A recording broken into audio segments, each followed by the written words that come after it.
Close. अब ये भी आती है कब इसको खोलना है और कब बंद करना है। अगर आपका देखो, आप जब कोई भी सिस्टम चलाते हो, भाई मैं ये वाला इतने चिलर चला रहा हूं, तो इतने चिलर के साथ इतने पंप चलेंगे, तो जितने पंप आपके चलेंगे उन्हीं के वाल्व खुले रहेंगे, बाकी के वाल्व बंद रहेंगे। अदरवाइज हम बंद नहीं भी करते हैं तो दिक्कत नहीं होगी, बट कई बार क्या होते हैं एनआरवी में गड़बड़ हो जाती है और पानी रिटर्न जाने लग जाता है। तो इसलिए स्टैंडर्ड ये कहते हैं कि आप वाल्व को बंद कर लो। सपोज आपका ये पंप नहीं चल रहा है तो हमें इस पंप के वाल्व बंद करने हैं। अगर हम पंप की बात करें तो देखो यहाँ पर पंप दो चीजों से मिलकर बनता है। एक मोटर है, ये देखो मोटर देख रहे हैं, और दूसरा है ये पंप। ठीक है, इसको हम पंप बोलते हैं, पूरे को पंप नहीं बोलते हैं। ये पंप है, ये मोटर है हमारी। इस मोटर को ये कपलिंग के थ्रू जोड़ा गया, अलग अलग तरह की कपलिंग होती है, इसको बोलते हैं हम रबर टायर कपलिंग। ठीक है, टायर कपलिंग इसको हम बोलते हैं। इससे क्या होता है ना, वाइब्रेशन थोड़ा सा कम हो जाता है।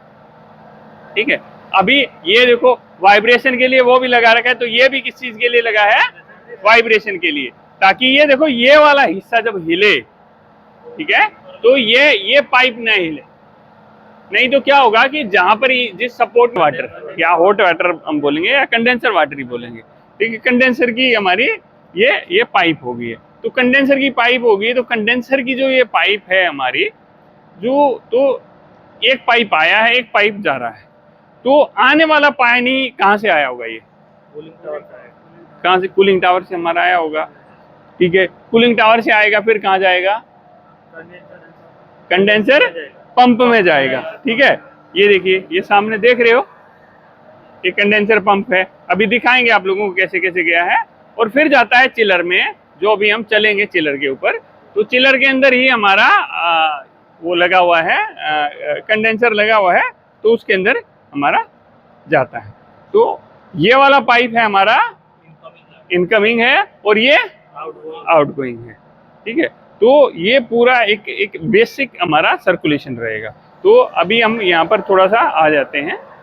यहाँ पर आप देखेंगे, ये देखो एक पाइप, ये उधर वाला पाइप अंदर घुसा था, ये पाइप अंदर घुस के कहाँ गया, ये गया, ये यहाँ पर आ गया। ठीक है भाई, ये कूलिंग टावर होता है ना, कूलिंग टावर में कचरा वचरा बहुत गिरता है, भाई पत्ते गिर जाएंगे, ये होगा, तो उस पानी को साफ करने की जरूरत होती है, जिसके लिए हमने ये लगा रखा है। इसको बोलते हैं, क्या लगाते हैं, स्टेनर लगाते हैं। ये बड़ा है तो इसको बोलते हैं पोर्ट स्टेनर। क्या बोलते हैं इसको, ठीक है। तो पानी आया सबसे पहले कहाँ, किस में चला गया, पोर्ट स्टेनर में चला गया। पोर्ट स्टेनर में मैंने क्या किया, इसमें से मोटी मोटी जो गंदगी थी उसको होल्ड कर लिया, और फिर इस पाइप में हमारा चढ़ गया ये। ठीक है, ठीक है, इसके बाद फिर कहाँ जाएगा, ये ऊपर की तरफ जाएगा। ठीक है, ये ऊपर की तरफ जाएगा, देखो दिख रहा है पाइप, ये इन पंप की तरफ चला जाएगा। ठीक है, ये यहाँ गया, यहाँ से नीचे उतर रहा है। ठीक है, बट यहाँ पर भी हम अगर देखें दोबारा से, तो एक लाइन, आप ये देखो, ये लाइन एक एक्स्ट्रा जोड़ रखी है। ठीक है, इसको बोलते हैं हम बाईपास लाइन। कौन सी लाइन बोलते हैं, देखो इसमें कितने वाल लगे हैं, एक तो वाल ये लगा है, एक ये लगा है, और एक ये लगा है। ठीक है, अगर मुझे पानी स्टेनर के थ्रू लेके जाना है तो ये वाला वाल बंद करना पड़ेगा। ये वाला वाल बंद कर देंगे तो क्या होगा, पानी इधर नहीं आएगा। अब कैसे जाएगा, इधर से जाएगा और यहाँ से निकल जाएगा।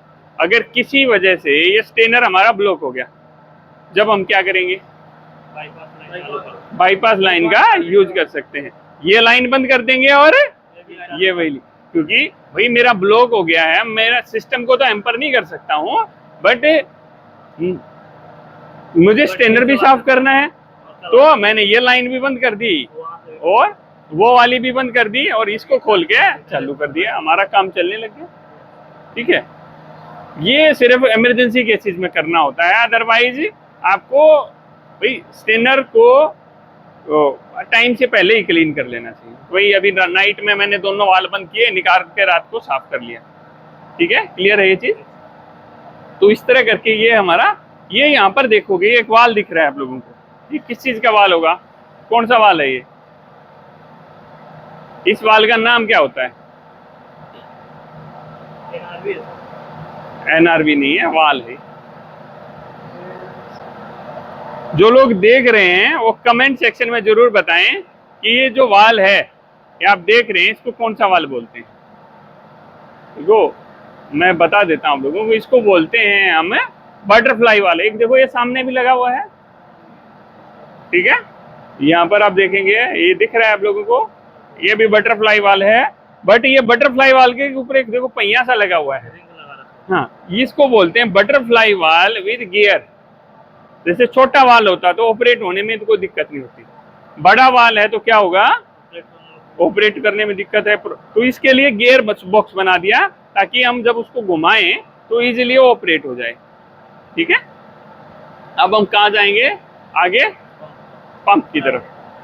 तो अभी देखो ये पाइप हमारा निकला स्टेनर से, ये गया, ये गया, ये गया यहाँ पे, ये गया, ये देखो एक पूरा हेडर है।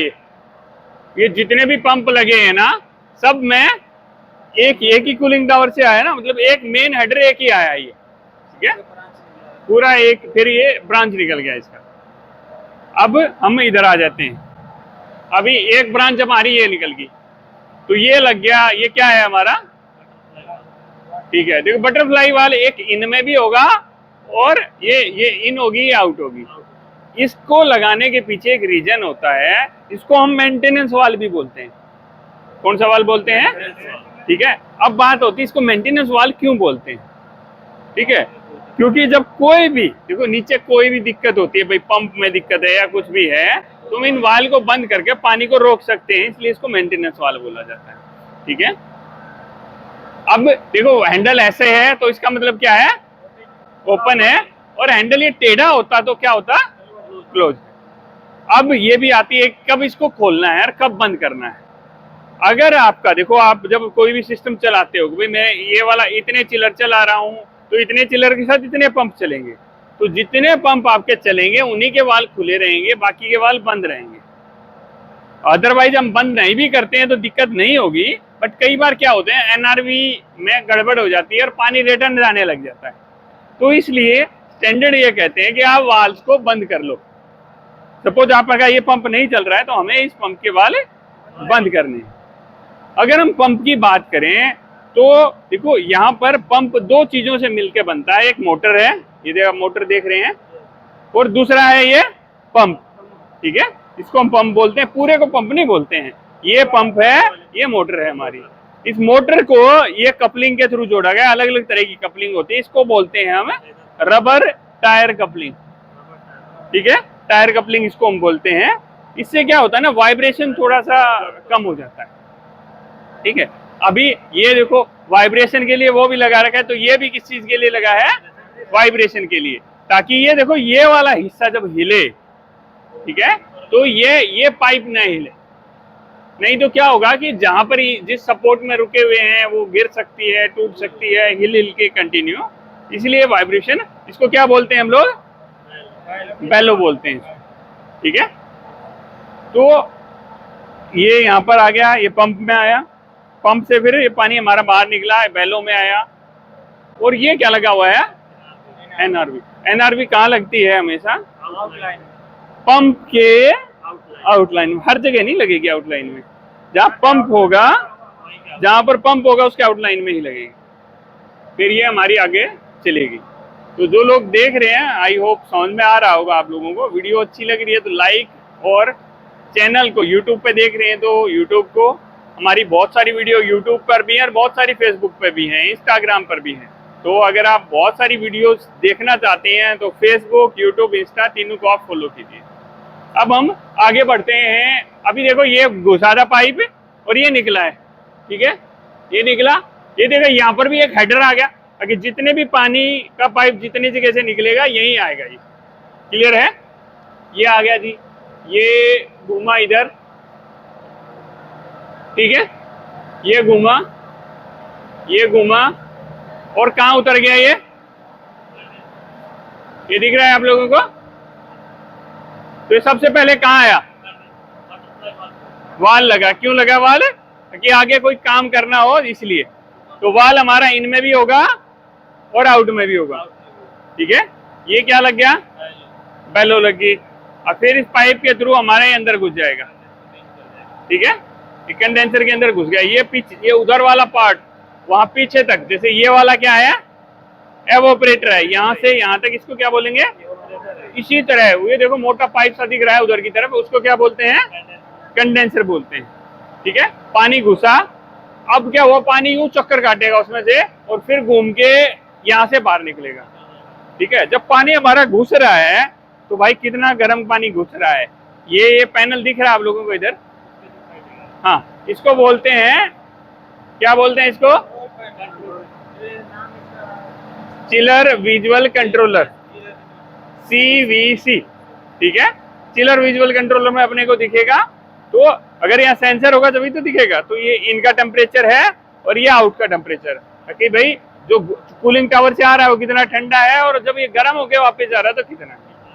ये ऊपर देख रहे हैं, इसको बोलते हैं फ्लो स्विच, क्या बोलते हैं इसको, फ्लोट नहीं, फ्लो। आप ऊपर देखोगे अपने BMS में फ्लो स्विच लगा हुआ है, एक पत्ती सी रहती है, जब पानी चल रहा होगा उसी कंडीशन में काम करेगा ये। अब क्या हुआ भाई, ये देखो बेलो में आ गया, ये बेलो दिख रही है आप लोगों को, ये क्या हो गया, ये वाला पार्ट, थोड़ा सा इधर आके दिखाओ, ये वाला इतना बड़ा बटरफ्लाई कब से, ये बैलेंसिंग वाल, क्या है ये, बैलेंसिंग वाल। बैलेंसिंग वाल भी हमेशा आउटलाइन में लगता है, जहां पर हमें आगे जाने वाले वाटर को कंट्रोल करना है, बट कूलिंग टावर एक ऐसी जगह है जहां पर ये इनमें लगता है, अदरवाइज आउट में ही लगेगा, और कूलिंग टावर में इन लाइन में घुस लगेगा। तो अगर मेरा पानी मानिए कि इसमें इन में अधिक आ रहा है, हाँ, और आउट करना तो उसे बैलेंस करना, दोस्त वो ना, मुझे कितना पानी लाइन के अंदर भेजना है, आदि कैसे आ जाएगा, एक सिस्टम बना दिया ना, तो ये आउटलाइन का है, तो हाँ, बैलेंस करेगा, हाँ बैलेंस, मुझे मेरी लाइन में, मुझे ये चिलर की कैपेसिटी के हिसाब से मैं लाइन, देखो मैं चिलर तो भाई मेरे को लगे भाई चिलर छोटा पड़ रहा है, मैं चिलर तो बड़ा लगा सकता हूँ, क्या पूरी लाइन बदल लूंगा मैं, तो लाइन का साइज ना जो नॉर्मल साइज होता है उससे थोड़ा ज्यादा लिया जाता है, ठीक है। तो ज्यादा ले लिया, अभी ज्यादा ले लिया तो पानी घुसेगा फटाफट निकल जाएगा, तो पानी को कुछ देर रोकने के लिए बैलेंस किया जाता है कि कितना GPM, गैलन पर मिनट पानी मुझे भेजना है, तो बैलेंसिंग वाल करता है, कभी भी उसको ऑपरेट नहीं करना है, ठीक है।